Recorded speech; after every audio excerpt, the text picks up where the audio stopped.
राम राम। नवरात्रि का पर्व चल रहा है। यह पर्व आध्यात्मिक तौर पे तो माता दुर्गा जी के साथ जुड़ा हुआ है। माता दुर्गा जी के स्वरूपों का पूजन इस समय में किया जाता है और व्यक्ति व्रत करता है, नियमों का पालन करता है और माँ की भक्ति करके माँ का आशीर्वाद प्राप्त करके अपने जीवन को धन्य करता है।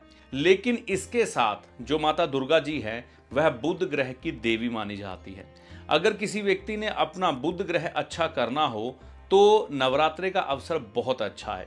किसी का व्यापार अच्छा ना चल रहा हो, किसी के रिश्तों में, बहन भाई के रिश्तों में परेशानी आ रही हो, कोई व्यक्ति अपने शब्दों का इस्तेमाल सही तरह से ना कर पा रहा हो, जीवन में अपने विचार रखने में परेशानी आ रही हो, कागजात से संबंधित कोई दिक्कत आ रही हो, डॉक्यूमेंटेशन से जुड़ी हुई कोई समस्या आ रही हो, अकेलेपन का शिकार होकर मानसिक रूप से बीमार हो रहा हो, तो नवरात्रि के अवसर पर यह जो उपाय मैं आपको बताने जा रहा हूं, ये करने से चूकिएगा मत।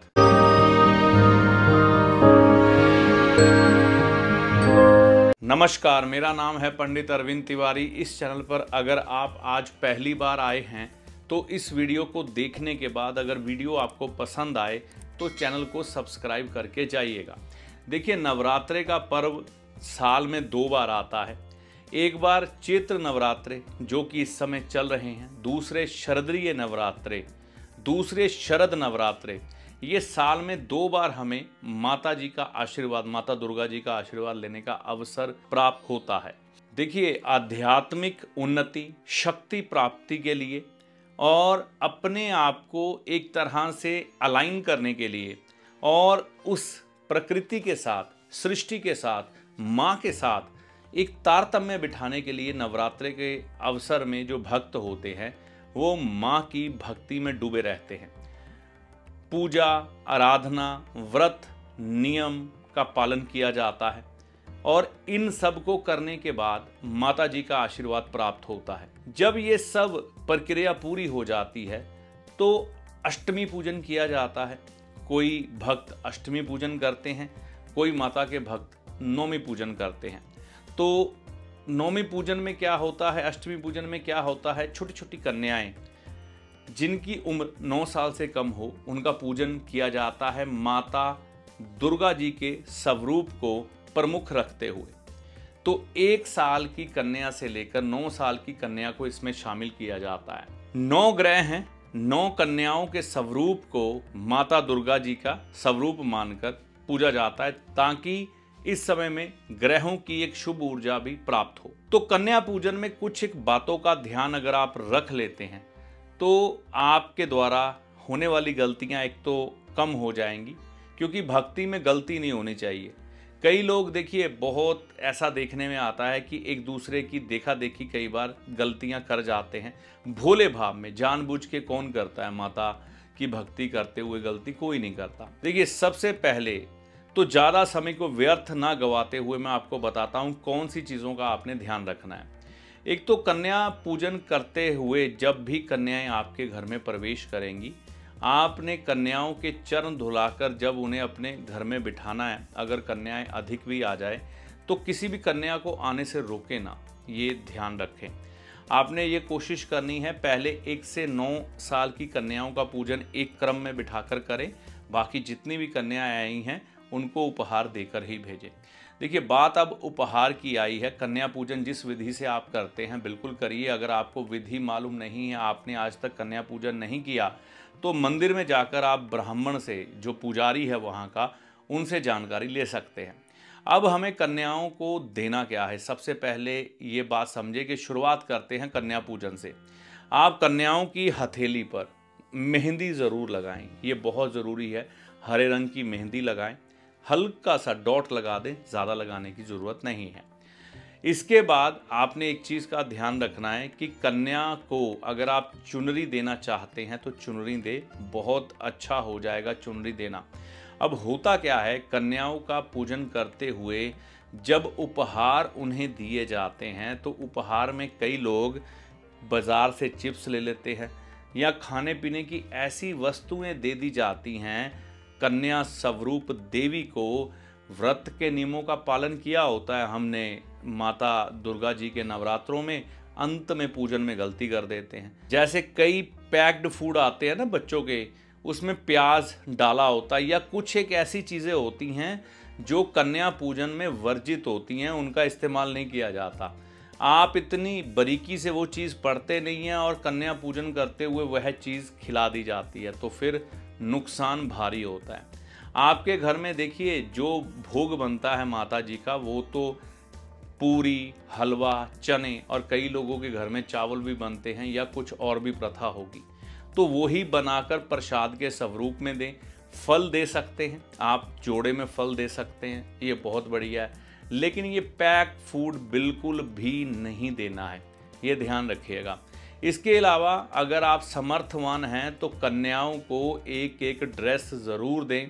ड्रेस जो होती है, मतलब जो सूट होता है, ये शुक्र का माना जाता है, और जब ये बुध को प्रदान किया जाता है यानी कि कंजक स्वरूप देवी को, तो दोनों ग्रह जब मिलते हैं तो तीसरा ग्रह उत्पन्न होता है, वो है सूर्य। जब किसी व्यक्ति का सूर्य उच्च होता है तो उसके पास रोजगार की कमी नहीं होती, मान प्रतिष्ठा बढ़ती है और व्यक्ति अपने जीवन में उन्नति करता रहता है, संतान सुख को भी प्राप्त करता है। तो अगर आप ड्रेस दे सकें तो बहुत अच्छी बात है, अगर नहीं दे सकते तो एक कन्या को दे दें, बहुत अच्छी बात है। अगर वो भी मुश्किल लगे तो आपकी मर्ज़ी है, फिर आप जैसा चाहें वैसा कर सकते हैं। पूरी, हलवा तो है ही हैं, साथ में दक्षिणा दे दें। अब दक्षिणा के रूप में हम क्या दें जो सबसे बढ़िया होगा? देखिए, मैं ये कहूँगा 50 रुपये का नोट, अगर आप 9 कन्याओं को और एक भैरव महाराज होते हैं बीच में, जिसे हम लैंकड़ा कहते हैं, तो 9 कन्याएं, एक लैंकड़ा, सबको 50-50 रुपये का नोट, पूड़ी, हलवा या फल आप दें। आप कोशिश ना करें कोई चिप्स वगैरह लाने की। ज्योमेट्री या प्लास्टिक के बहुत से पीस, मतलब लंच बॉक्स हो गए, कुछ बोतल ऐसी हो गई जो बहुत घटिया क्वालिटी की होती हैं, ऐसी चीज़ें कभी भी कंजक स्वरूप को ना दें। देखो, जो प्लास्टिक होता है ये राहु का होता है, तो आप कंजक का पूजन कर रहे हो और घर से प्लास्टिक की चीज़ दे के भेज रहे हो, तो है ना, कोई प्लेट है, कोई कटोरी है, तो इससे क्या कर रहे हो आप? बुध और राहु का मेल करवा रहे हो, तो आपका कन्या पूजन कहीं ना कहीं वह खराब हो जाएगा। तो आपने प्लास्टिक का कोई भी बर्तन, कोई भी लंच बॉक्स, कोई भी बॉटल नहीं लेनी है। जो भी देना है कैश दे दो।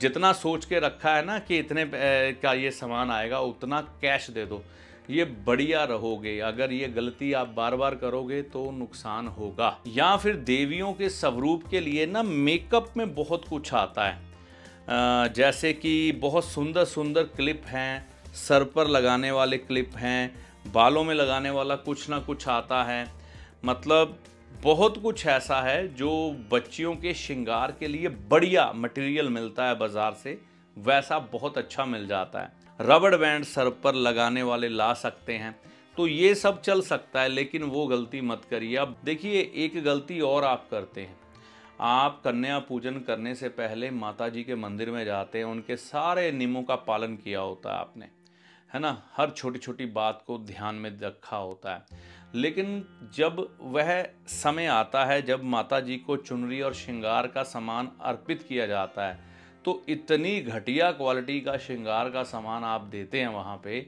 जो किसी काम का नहीं है ना, और बाद में उसे या तो कूड़े में फेंकना पड़ेगा। मतलब कूड़े में फेंकने का मतलब क्या है? मतलब वो इतनी घटिया क्वालिटी का होता है कि उसको रख ही नहीं सकते, तो पुजारी या मैनेजमेंट क्या करेगी? उसको फेंकना पड़ेगा, या तो वो कूड़े में जाएगा या फिर धार्मिक दृष्टिकोण से होने के कारण वह जल प्रवाह किया जाता है।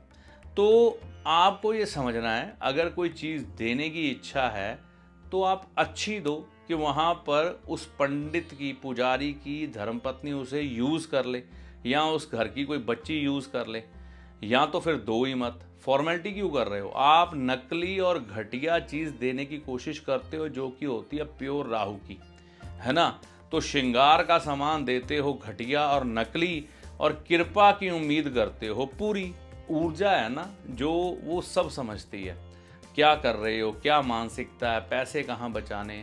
ईश्वर कुछ नहीं मांगता, सिर्फ पवित्रता और शुद्धता। आप फल दे दो, आप अच्छी चुनरी दे दो, मत दो श्रृंगार का सामान। अगर लगता है कि अच्छा वाला लेकर बाजार से देंगे तो महंगा है, तो कोई ज़रूरत ही नहीं है देने की, है ना। लेकिन ये श्रृंगार के सामान के नाम पर एक मजाक बनाना, एक इतना घटिया काम करना, उसका फ़ायदा नहीं है। नकली उसमें अंदर पता नहीं क्या क्या डाला होता है ना। तो बनाने वाले भी महान हैं और उस चीज़ को देखकर देने वाले भी महान हैं। तो 2 बार तो आपने माता दुर्गा को भेंट करना है श्रृंगार का सामान नवरात्रों में। अगर वो भी हिम्मत नहीं है तो छोड़ दो, ठीक है ना।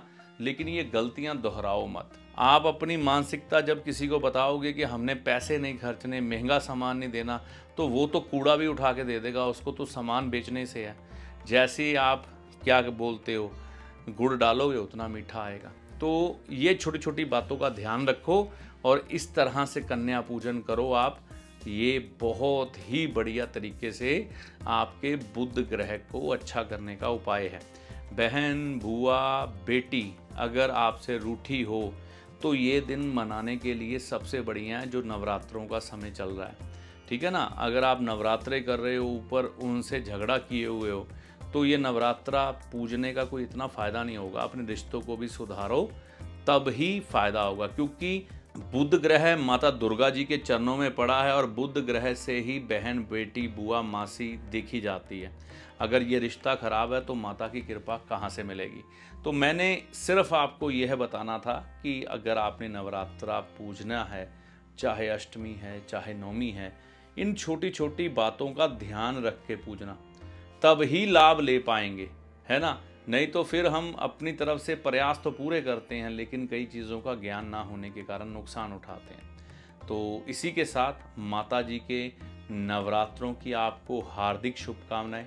ऐसी आशा करता हूं कि माता रानी की कृपा से आपके जीवन में सुख आएंगे।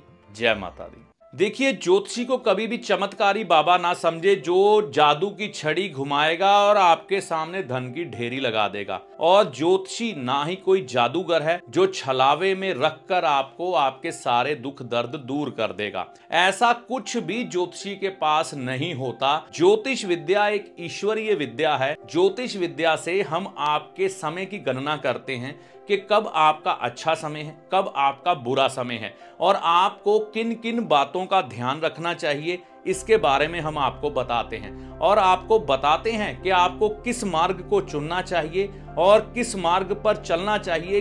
अपने अच्छे और बुरे के लिए आप खुद जिम्मेवार होते हैं। ज्योतिष के किसी भी शास्त्र में आपकी किसी भी तकलीफ को दूर करने के लिए कोई भी गारंटी नहीं दी गई है, कोई भी दावा नहीं किया गया है। सिर्फ आपको एक पथ दिखाया गया है, आप उस पथ पर चलें, उपाय करें। सारी समस्याओं का समाधान ईश्वर की कृपा से होता है। मैं अपने किसी भी वीडियो में कोई भी दावा नहीं करता हूं, क्योंकि ज्योतिष में दावे है ही नहीं। इस वीडियो में दी गई जानकारी आपको कैसी लगी कमेंट करके अपनी राय दे। वीडियो अच्छा लगा तो लाइक व शेयर करें। चैनल पर पहली बार आए हैं या बहुत समय से चैनल के साथ चल रहे हैं तो इस चैनल को सब्सक्राइब करके जाएं। इस वीडियो में दी गई जानकारी का लाभ माता रानी की कृपा से आपको होगा। जय माता दी।